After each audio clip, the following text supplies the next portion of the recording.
What up, Ho Biscuits? It's your girl Skitten, back at it again. First and foremost, I hope you guys are doing well. I hope you guys are staying safe and sanitized. We are moving through this History of England series. I told you guys, I just want to take a second. I just want to take a minute to toot my own horn because I told you guys that I was going to complete this in a timely fashion. And there were those of you out there who doubted me.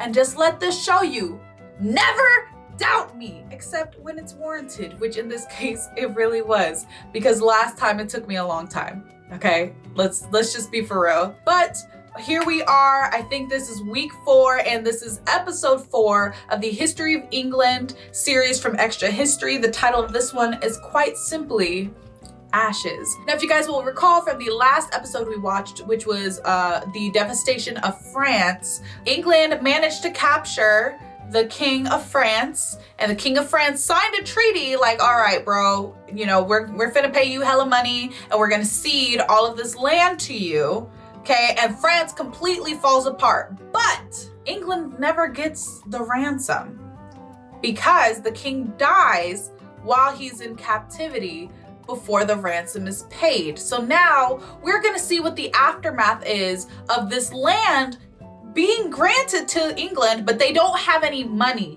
anymore. And what the aftermath is for France, because their king just died in captivity in another country. So how does France rebuild? We will rebuild, right? Like, how do they do that? I'm pretty excited to see what this video has in store for us today. Without further ado, let's go ahead and get started. David, you are doing a great job on this series. Just like your podcast, the History of England podcast, I am learning a ton. Thanks, Matthew. Tell me, have you ever been to England? I have, but Zoe has been wanting to go. Any suggestions what we should do when we get there? Well, you might want to carry out an experiment when you get round to it. Wander into a pub, get yourself a pint of the finest ale, and look around for anyone wearing open-toed sandals and a pair of socks. Introduce yourself to them, express your love of English history, and ask them if they've heard of the Black Prince. Okay. You have a very fair chance of getting a 5-hour poem with added slideshow and dance routine. Really? Try the same thing with a military hero called Bertrand du Guesclin, and all you'll get is blank stares. All right.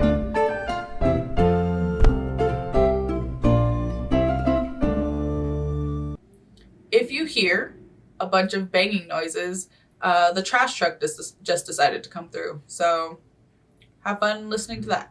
Bertrand du Guesclin was a French hero. He realised that the English were formidable on the set-piece field of battle, but that the French had far greater resources, that if fought in the right way, the English could not win in the long term. Right. So Guesclin and his new king, Charles V, listened to the words of the Roman general Quintus Fabius Maximus. If you can win a battle without having to fire a shot in anger, then you are the true victor. Okay. Guesclin avoided battle. He fortified French towns to choke the English free companies. He took the war to the lands held in France by the English. The English were forced onto the defensive. Now it was the new subjects of the English crown suffering from fire and sword. Right. He won over French barons in English-held lands to come back to France. He fought only when the odds were overwhelming in his favour and when he could choose the battleground. Edward fought back. He appealed to English patriotism by using the English language. At the start of the war, he'd warned that the French were trying to eradicate English, to destroy all memory of the English people. In 1362, for the very first time, Parliament was opened in English and it now became the language of the law courts. Okay. Previously, all of this had been done in French. In the 1370s, royal proclamations once more sounded the alarm of the threat to the English language. But nothing seemed to work. Right. Even English victories turned to failure. In 1367, the Black Prince won a battle against Guesclin in Spain as extraordinary as any. But the English fought on behalf of a villainous man, Pedro the Cruel, whose greedy schemes were doomed to failure. And in this fight on behalf of an evil man, we get to one of the great tragedies of the 100 Years' War. Damn. For here, the Black Prince contracted an illness that would stay with him until his death, and which robbed him of his powers and humanity. In fact, death stalked the English camp. The great Earl of Lancaster had died in 1361. Other captains fell thick and fast. Warwick in 1369, John Chandos in 1369, Walter Manny in 1372. And in 1369, Edward's queen and soulmate, Philippa, joined them too. Edward's court, the bright and glorious assembly of all the talents, unstoppable, for whom all turned to gold, was falling to pieces.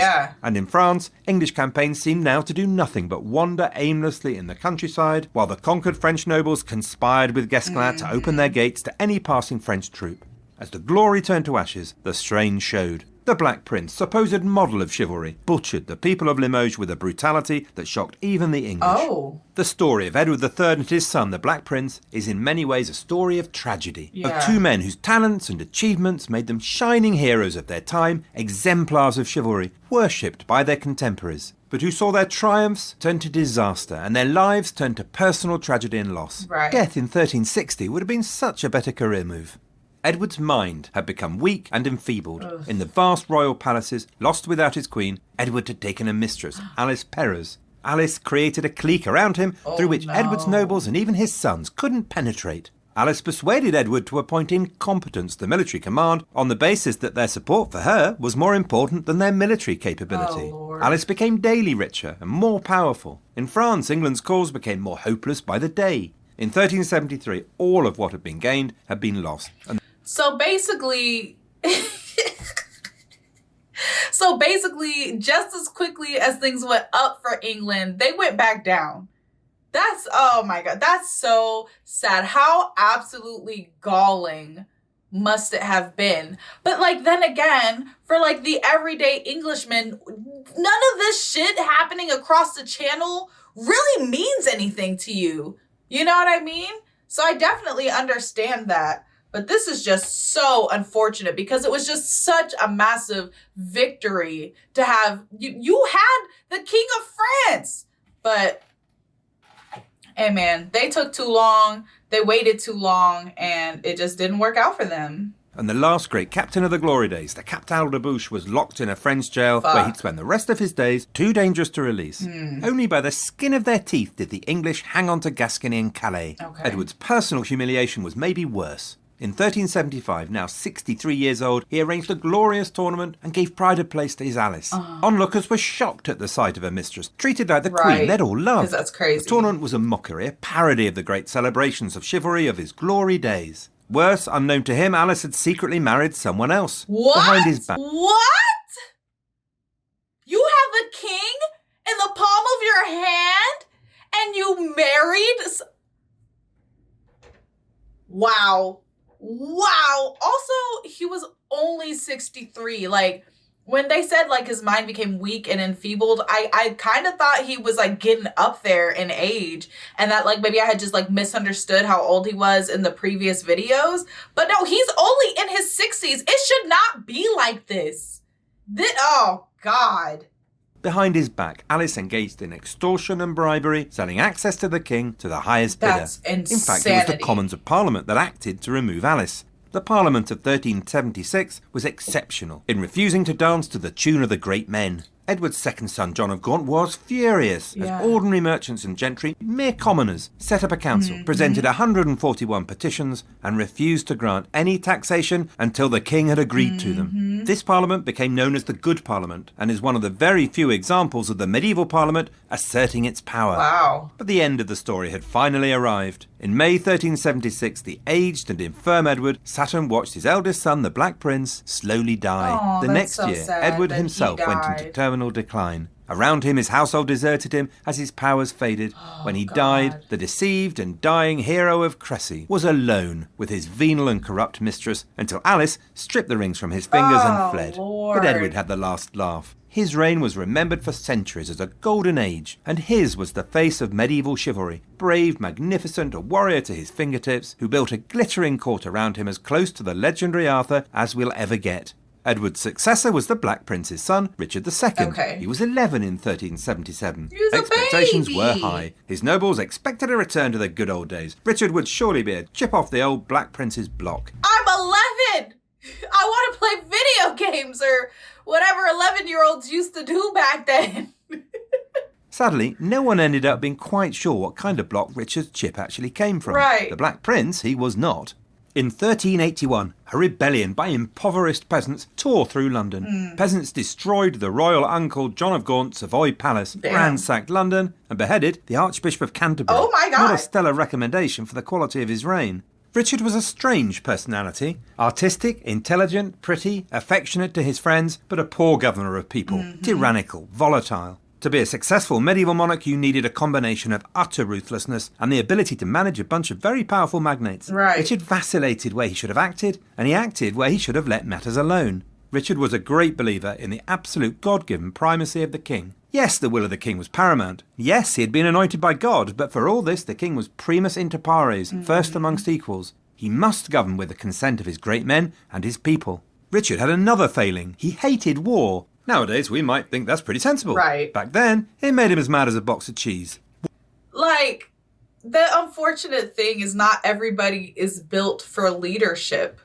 You know what I mean? This kid would have been happy if he went the rest of his life just like as Little Prince, Le Petit Prince, right? You know, Little Prince able to live his life the way he pleased, spend money the way he pleased. Like, really what, you know, Edward should have just had another kid, you know? And then that would have been better. But, oh well. War was the very job of nobility. What would happen to society without a warlike nobility to protect church and people? You know, what's funny is, like, they're still basically like that today. That's what the U.S. and shit does still today. Nobility. What would happen to society without a warlike nobility to protect church and people?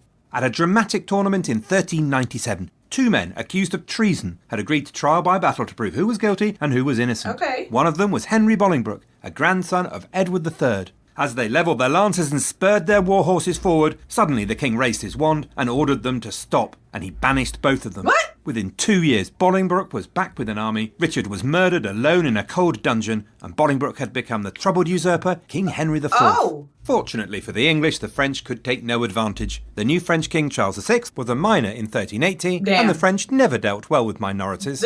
Their dukes, the brothers of the old king, squabbled and pinched each other.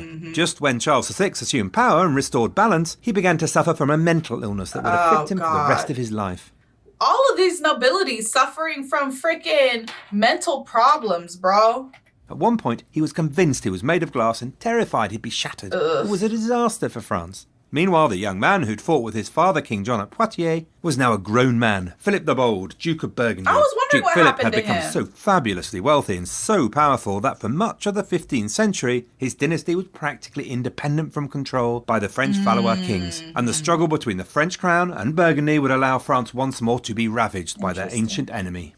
Back in England, Henry IV spent all his reign just holding on to power, desperately trying to keep his dynasty, the House of Lancaster, on the throne. He achieved little else except to raise one of England's most exceptional kings, Henry V.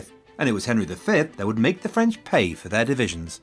So I didn't really know how Henry IV, like, got his throne. I didn't know it was like that, bro. Like, obvious political intrigue and betrayal, because how does a king end up murdered in a dungeon? You know what I mean? So, but I'm excited to start talking about Henry V. That's a little bit more of what I know about. You know, we're getting closer and closer and closer to what I'm actually knowledgeable about. You feel me? Y'all feel me? Y'all feel me? Thank you guys so much for watching this series with me. I've been having a fantastic time. This is where I feel like I really shine, where I really blossom and bloom. You know what I mean? So thanks for coming on this journey with me. Don't forget to leave your reaction requests and recommendations down in the comments below. And other than that, peace out, Hope Biscuits. It's Skittin' Lit.